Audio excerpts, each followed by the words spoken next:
How's it going, folks? Today we're doing a bit of an update on that little girl there, Chook Chook, who had a bit of a run-in with a fox the other night. So I'll set the scene for you. It was about 8 o'clock at night. We heard Jack growl on the lounge, went outside and saw a fox running across the paddock, ran downstairs, grabbed the rifle, grabbed the ammunition. By the time we got back upstairs, it was down near the dam, took a shot, didn't hit him. It was just one of those things, missed the fox. Then come 9:30, we decided to call it quits, go to bed. And then at 11:30, we were woken up by a huge commotion downstairs. And it was basically Chook Chook being taken by a fox. Same deal, jump out of bed, run downstairs, grab the rifle, grab the ammo, load it up, come upstairs. By that time, in the torchlight, we could see Chook Chook running down the paddock towards the dam. Saw two foxes down near the dam. As Bianca's coming back with the Ear Pro, we saw another fox run a separate way down towards the far dam. And yeah, so there was 3 foxes in the paddock that night. Took a shot, didn't hit the fox. Ran down after the fox, seeing if I did hit it. Probably a little bit too much information, but yeah, it was a little bit chilly running around the paddock in just a t-shirt with a rifle in hand, chasing down a fox. But yeah, that's life. We ended up getting Chook Chook. She was a little bit scared, ran across the paddock, and yeah, we had to climb a barbed wire fence. Bianca made a few jokes about that, and then yeah, we collected Chook Chook hiding in the long grass, brought her back and popped her in with the girls for the night. She is one very lucky chook. The only damage we could see on her was the majority of her tail feathers had been pulled, and also there was a puncture wound just behind her right wing. Not a real bad one, but we could see 2 specks of blood. Now, I just want to do a quick shout out to this young lad, Jack. When we heard the commotion go off, he was right on it. He was out the door when we opened the door, and he was down the paddock chasing the fox. So while he did a great job, unfortunately, he was just not in a position to do anything because he's an inside dog when the fox attacked. And just more about that, Chook Chook is a bit of a wild girl. We can't get close to her. She sees us walking anywhere near her, even when she's roosting at night. She just buggers off. So she's very, very hard to catch. That was why she was pretty much free ranging, while these 2 city chooks here were living in this cage. So if you'd like to turn around for us, Chook Chook, give us a look at your tail. That would be also nice. You can see the pink on her shoulder and tail. That is an antibacterial, anti-insect spray. It's designed pretty much just to make sure the wound is nice and clean, and yeah, also deters any insects from doing any damage. Being cooler months here at the moment, we're in autumn. It's about 24, 25 degrees during the day. So yeah, flies aren't a huge issue. And this is also a new area here, so there's not a lot of flies. To keep this little girl safe, I have had to make a pen.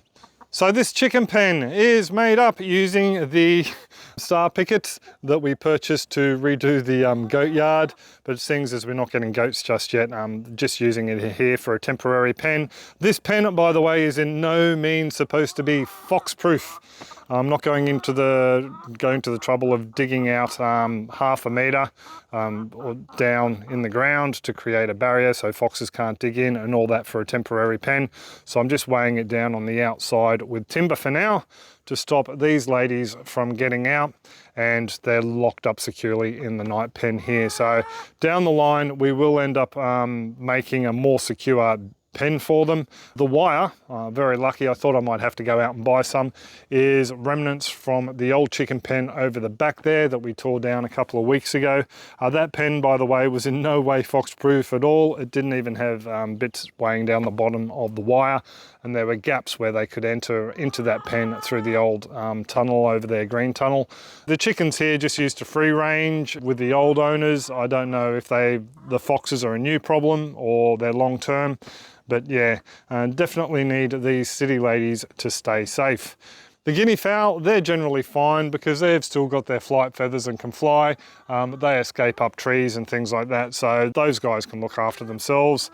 This little deer here who really wants to get out with her mates, the guinea fowls, she doesn't have that capability. Neither do the chickens in there. I mean, they can fly, but yeah, not good enough to get away from a fox. And to Chook Chook's credit as well, she's even given us an egg already. I would have thought she would have had a break for a day or two, but yeah, we got an egg yesterday. Now this cage wire, this stuff here is sort of bordering on what is acceptable. I haven't measured it, but I think it's around about 90 mil across. 100 mil is recommended, or 4 inches, because foxes can squeeze through anything larger than that. Can't they, love? So this wire here will do, but yeah, just to make it a little bit more secure, we are thinking about wrapping it with some extra wire. This wire on the front here, I'll let you come out, love. This wire on the front here should be good enough to keep them out.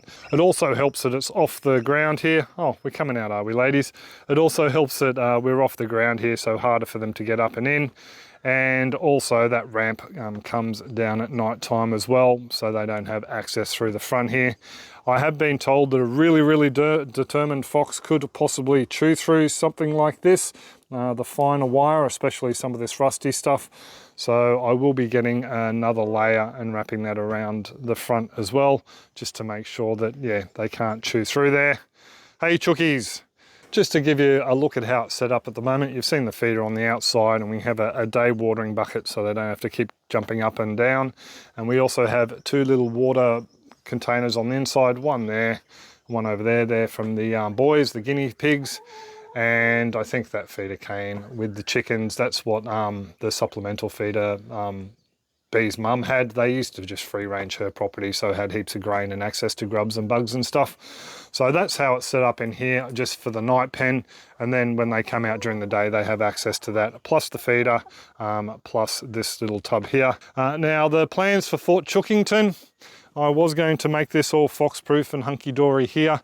Bianca and I were thinking, well, if we do that here, fair enough, they're going to be safe from the foxes, but where we would prefer to set it up is in the paddock that Jack is wandering into. Jack, you going to come back, bud? We actually want it set up in that paddock there. We need a tractor just to level off a bit because there's a lot of pig wallows in there. So we want to level that out nice and flat. Dig down those 500 mil barriers around the outside with some solid mesh, build a secure nighttime pen, probably about as big as this, somewhere for them to roost as well. That will be in there. And then have a nice big wire fence around the outside so we can section it off into grids and let them into small different areas during the day, so we can sort of rotate them through the paddock. But for now, we're pretty happy that these girls are set up in a fairly secure location. They know how to use the feeder, and they have plenty of water, somewhere nice and safe to sleep at night. And they're only just a very accurate shot from the house away if any foxes do try and get in here at night time. So there you go, folks. There's a little bit of an update on Chook Chook versus the fox, and big brave Jack seeing it off down the paddock. There will be more updates on the chickens down the line. We'll let you know if anything happens with Chook Chook. She shouldn't deteriorate that much. Would have liked to get, you know, nice up close pictures of the wounds just to show you how bad it isn't, but it's just one of those things. I don't want to stress her out by chasing her down, and it was the last thing from our mind as we were applying the medication. Also too, the same with, you know, vision of the foxes running around. We're more interested in controlling them than getting fancy footage to put up here on YouTube. But anyway, I will pretty much leave it there. I do hope you are enjoying these homesteading videos, and we will catch you. Hopefully Bianca won't be in a meeting next time. Next video. Cheers all, and have a top one.